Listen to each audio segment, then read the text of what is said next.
Well, happy Sunday. Another day of Mishlei, Mashal. Another day of mastering that which wants to master you. Another day of looking at the wisdom of the Lord. Proverbs, the book of wisdom, the book of Mishlei, Mashal, mastering that which wants to master you. Today is March 28th, so hence we're on Proverbs Mishlei 28. I actually parsed every single scripture, every single line. I've not actually parsed every single line. I don't know if there's a story here, so I'm going to jump, as I always do anyway, and just tell you what I'm seeing. And I guess what I'm seeing most of all is empowerment. And in that godly, in that humble confidence way, in the way of the Lord, and listen to how it's described to us right away. The wicked flee when no one pursues, but the righteous are bold as a lion. The wicked, Rasha, the criminal, the guilty one who is already guilty, the wicked, flee, nous. They're trying to escape. They're doing whatever frantically to get away when no one's there. Nothing's happening, but they know they're guilty. So they're always in a state. There are other passages in here that talk about having the blood of others on your hands, or blood of others, and you're always in a state, you're always a fugitive. You're just always in fear. So the wicked, those who are already guilty, are always living in fear, always on edge, agitated, irritable, discontent. But the righteous, Sadiq, the root Sadak, just, right, straight, those who are on the path, aren't veering left or right, just staying on the straight and narrow, Sadiq. The Sadiq are bold. Bold is Batak, trust, Batak. It is secure. It is confidence in. You feel safe. Batak. You trust. It's a very inhuman feeling. The only way you might understand true trust as a human in terms of in this world that is not yet perfected, not yet remotely glorifying Christ, not yet remotely walking in truth, has not been and is worse every day. The only way you may have had a glimpse of trust is when you were little and you believed in the godlike status of your parents, or if maybe it was a grandparent or an aunt or an uncle, that elder who took care of you, that elder, I can almost, when they hugged you, you fell asleep in their arms. You guys know this. They run around naked. You ran around naked in front of them. You had no word. They didn't use foul language at you. They didn't tell you were stupid or an idiot. They didn't chastise you when when I wrote on the wall and made a little figure of a girl with an arrow pointing at it and said Kasandra, and then my mother said, "Who did that?" I said, "I don't know." She said, "You don't know who drew a life-size figure of a little girl with an arrow pointing at it, wrote Kasandra? You don't know who would have done that, looking just like you?" "Nope, don't know." She didn't yell. She didn't beat me. She just said, "You're lying. You need to go to your room." And she talked to me about it. She talked to me about it. I had a habit of lying as a little kid. And she never got mad at me. She just helped me learn that is not the way to be. And it's not remotely my personality now. Apparently it was when I was tiny. That kind of trust. You may have had a glimpse of that. The perfect trust of the father, the mother, the great parent. So the Sadiq, those on the straight and narrow, trust like a lion. Now here's what's cool about lying. And the first word is in that first proverb, or the Proverb 28:1, Mishlei 28:1. Lion, the righteous are as bold. They trust like a lion. A lion here, they don't really know the connection because it's kafir. it is village. The root is the covering. It is to make atonement for. It is reconciliation. It is propitiation. It's very much the imagery of Christ. All of that, Christ dying on the cross for us, right? He took on our sin, our unrighteousness, and he stood in the place of that. That's what this covering of the village is. And it's the imagery is a young lion. So because we have the covering of Christ, the covering of the village, the community of peoples, the church, but it's the community of followers and believers, we are atoned for, and therefore we can trust and walk naked in that with boldness. And the wicked, when nothing's even pursuing them but their own guilt. Pretty impressive. When you go down a little bit, it continues on with these wicked people, these rasha, these already guilty ones, in Mishlei 28:5. Evil men do not understand justice. Justice here is mishpat, the ordinances, the causes, the sentences, the rulings. It is, they do not understand, the root being shafat, how to govern, how to rule, how to punish. They do not, wicked men, those already guilty, do not know justice. But those who seek the Lord understand it completely. And the beautiful word here is kol.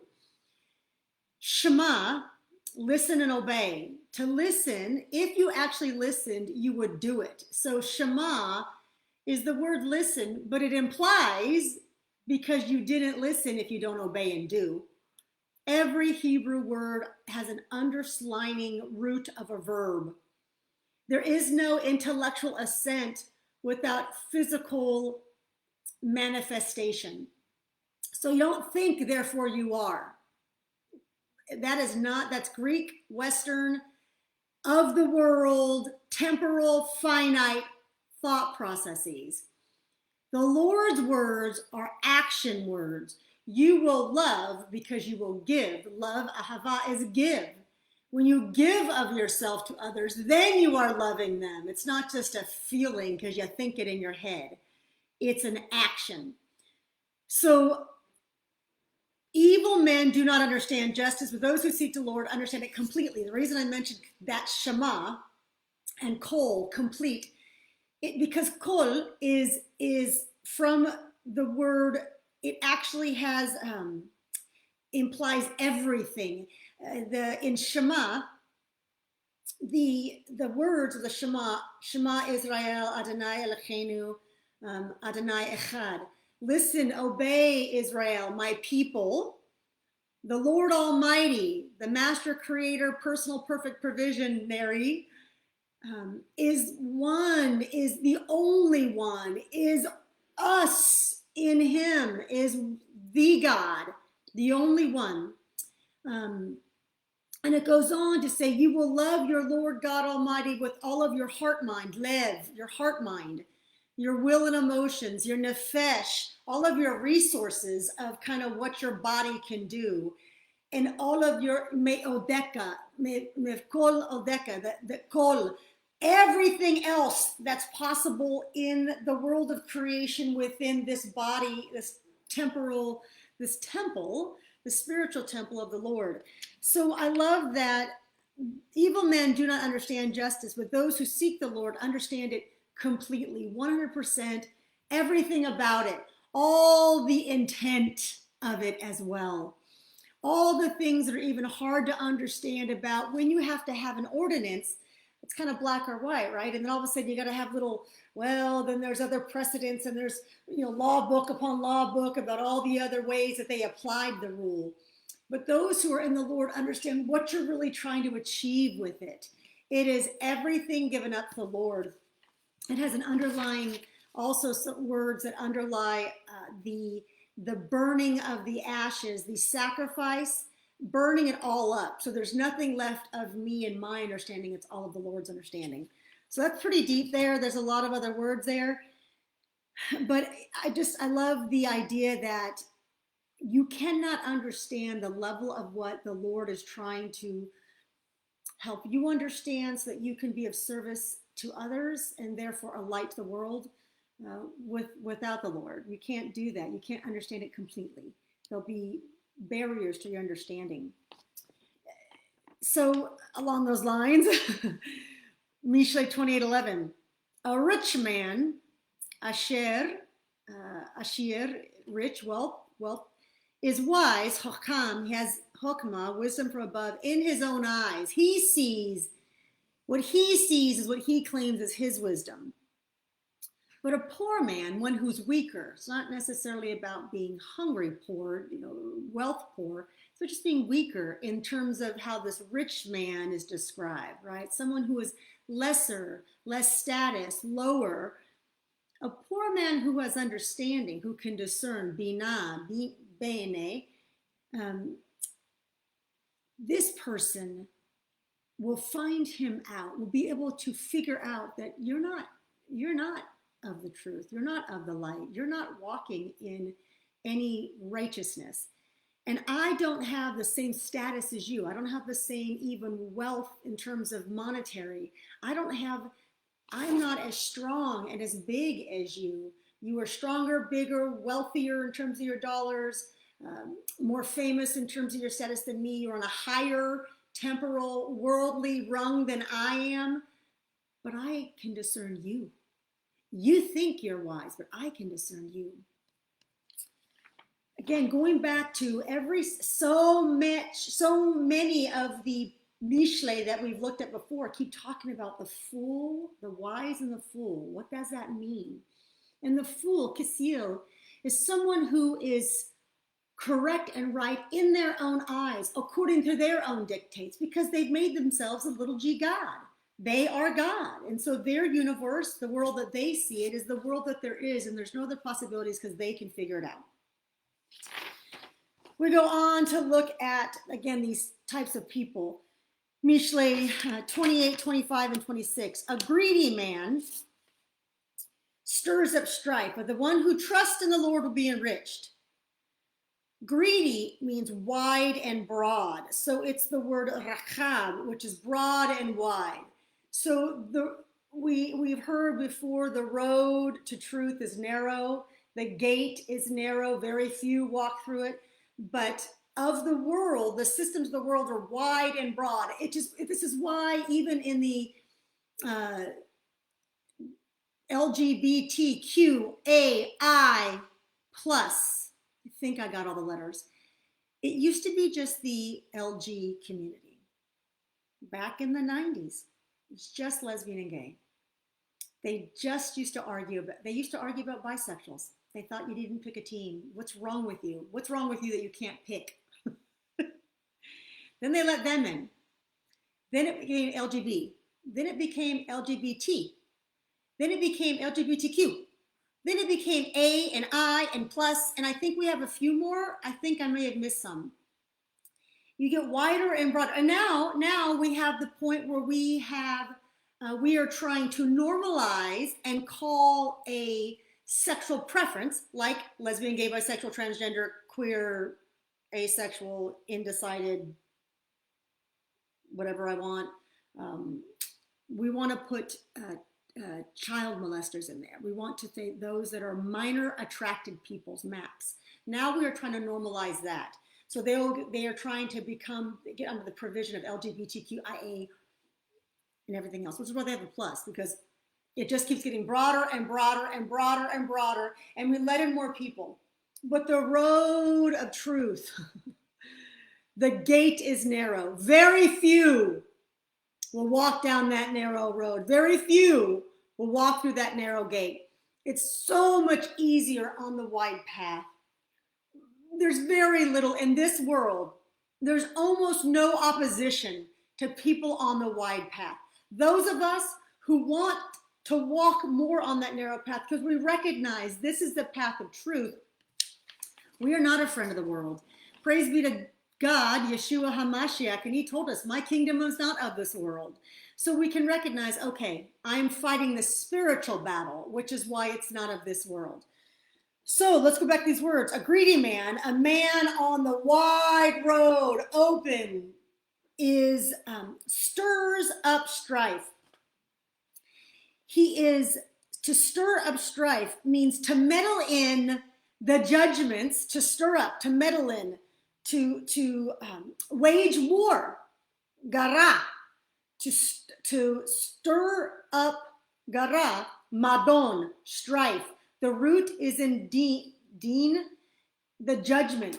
So I'm waging war in the judgments. I'm meddling in the what's going on. But we've already heard that a greedy man, this man on the wide road, is the man, the rasha, the evil man. You cannot, you don't even know what justice is, and yet you're meddling in waging war in the rules. So for many of you, even those of you who call yourself brothers and sisters in Christ, you are in constant battle with the world, and you're blogging and vlogging and posting about all the unrighteousness of the world, but you're doing it in the same way that the evil people do it. You meddle. Is that your calling? Is that area that you decide to go attack your battle?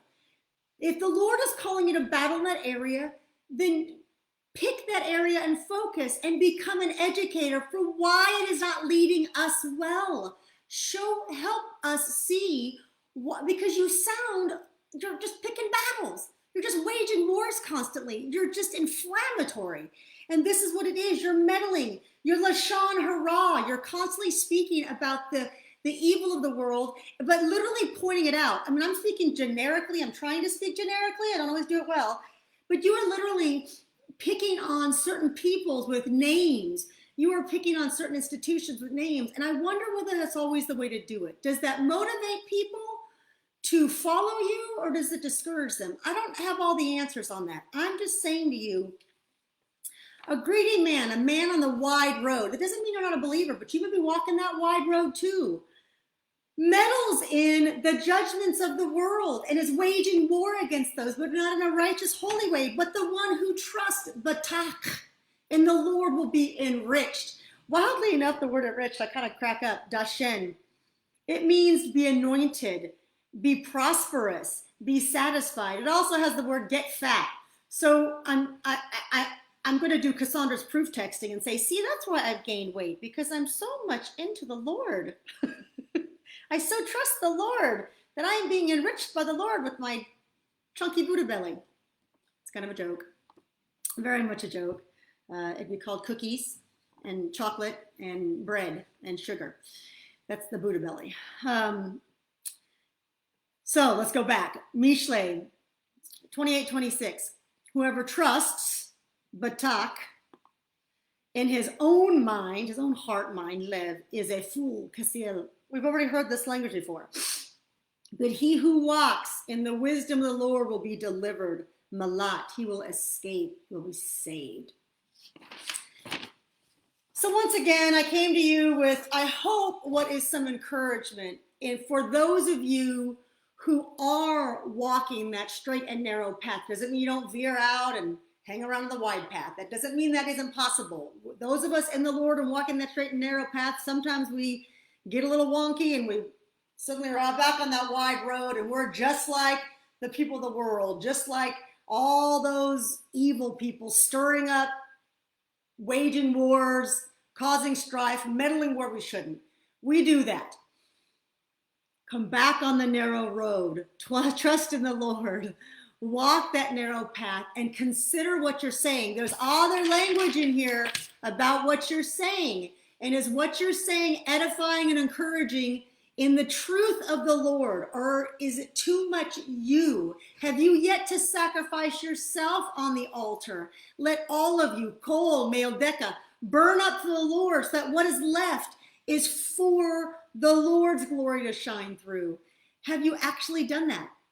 I have to ask myself those same questions. It's kind of why I'm doing this live, because I don't want to think through it. I don't want to have too much of Kasandra, and you saw that creep in with my Buddha belly. That's my own little, I've told you before, my own weird baggage left over from body dysmorphia, the world that tells me you're not good enough, right? It's all that crap that we deal with. We deal with weird crap all day long. Our own flesh patterns that are still not 100% sanctified, the world's patterns that are never sanctified.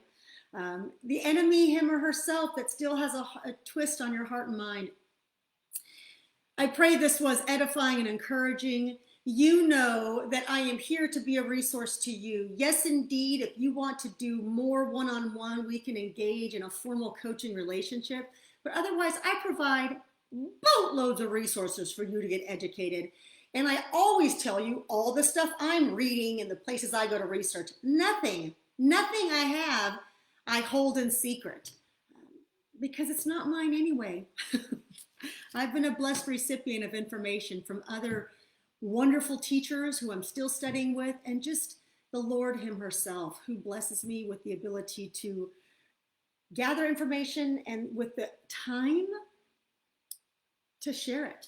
He has given me time, finances, resources so I can share. And so I do. I pray this is a benefit to you. Shalom.